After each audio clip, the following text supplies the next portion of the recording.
kita lihat memang risiko-risiko terjadinya korupsi, kemudian terjadinya gagal bayar dan sebagainya itu cukup tinggi.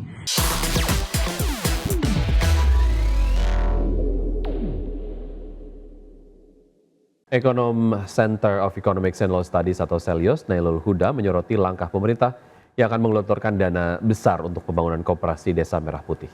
Iya, pasalnya program tersebut berpotensi adanya penyalahgunaan dan korupsi dana pinjaman yang diberikan pemerintah. Nailul Huda menilai pemerintah perlu menerapkan prinsip kehati-hatian dalam pemanfaatan dana untuk mencegah resiko yang tidak diinginkan.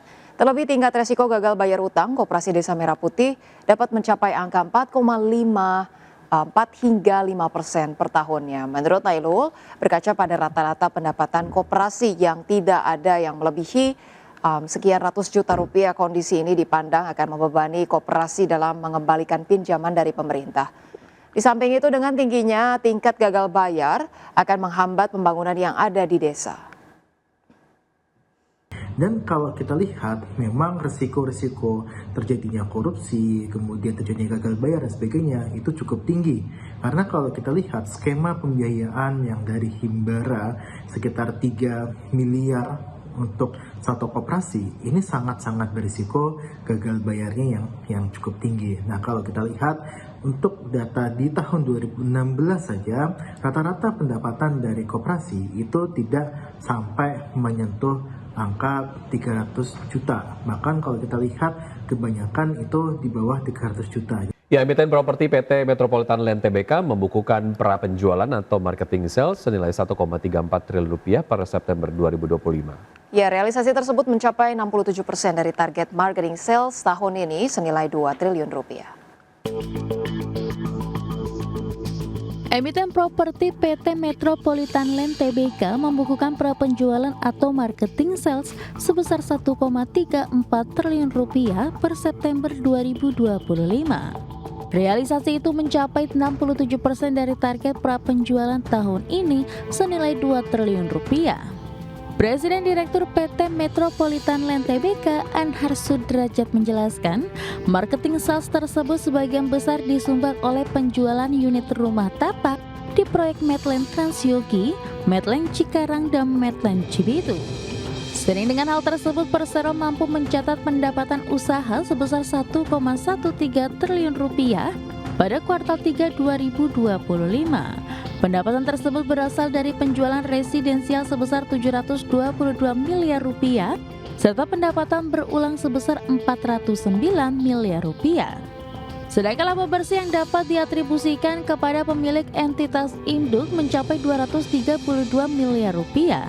Lebih lanjut, perseroan tetap optimistis laba hingga akhir tahun akan tetap terjaga sesuai dengan perkembangan perekonomian yang mulai membaik. Direktur Keuangan Metropolitan Land Tbk, Olivia Suroyo menambahkan bahwa komposisi pendapatan Medland pada kuartal 3 2025 terdiri atas 64% dari penjualan residensial dan 36% dari pendapatan berulang, pusat perbelanjaan, hotel, pusat rekreasi, dan pendapatan lain. Berbagai sumber, IDEX Channel.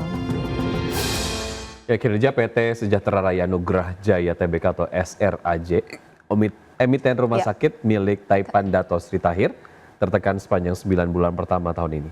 Ya, laporan keuangan terbaru menunjukkan perusahaan membukukan rugi bersih hingga puluhan miliar rupiah. Ya, PT Sejahtera Raya Nugrah Jaya Tbk membukukan rugi bersih sebesar 88 miliar rupiah hingga akhir kuartal 3 2025, berbanding terbalik dengan laba 8,24 miliar rupiah pada periode yang sama di tahun lalu. Penurunan ini diikuti turunnya pendapatan hingga 8,7% menjadi 1,87 triliun rupiah. Rugi per saham dasar juga melebar dari laba yang sekitar menjadi rugi 7,23 per sahamnya. Ini penurunan kinerja SRAJ disebabkan oleh kenaikan beban operasional dan keuangan yang lebih cepat dari pendapatan. Eki menilai ekspansi jaringan rumah sakit tanpa efisiensi biaya telah menekan margin laba perusahaan. Namun sektor kesehatan masih memiliki prospek cerah didorong oleh peningkatan permintaan layanan medis dan juga peserta BPJS.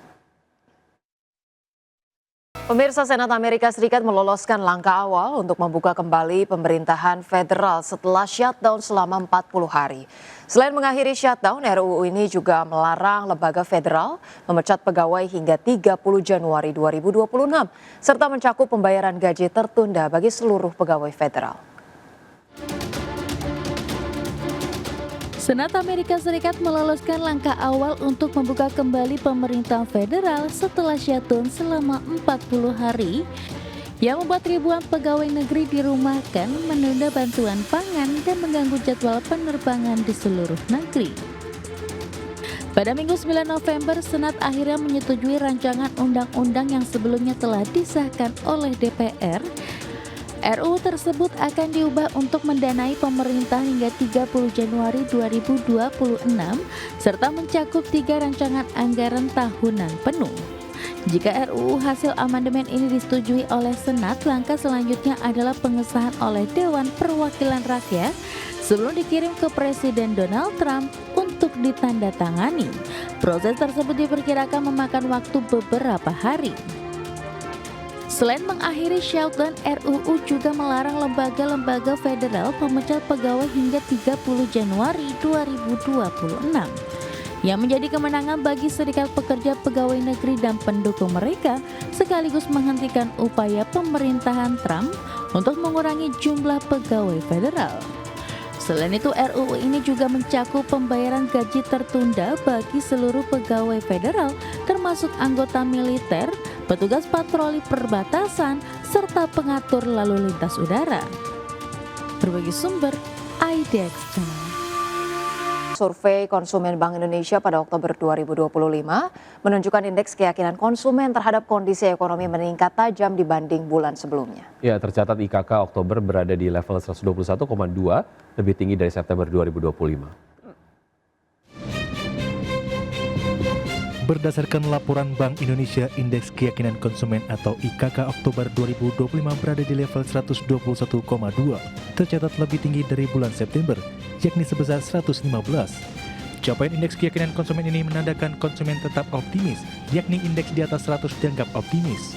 Kepala Departemen Komunikasi Bank Indonesia Ramdan Denny Prakoso menjelaskan, peningkatan keyakinan didorong oleh kenaikan Indeks Kondisi Ekonomi Saat Ini atau IKE yang mencapai 109,1 dan Indeks Ekspektasi Konsumen atau IEK sebesar 133,4, tercatat lebih tinggi dibandingkan bulan sebelumnya masing-masing 102,7 dan 127,2. Sementara berdasarkan kelompok pengeluaran Indeks Keyakinan Konsumen Oktober 2025, tercatat meningkat di semua segmen. Secara spasial, Indeks Keyakinan Konsumen ini juga meningkat di sebagian besar kota survei, terutama Medan, Pontianak, dan Padang, menunjukkan persebaran optimisme yang luas di berbagai wilayah.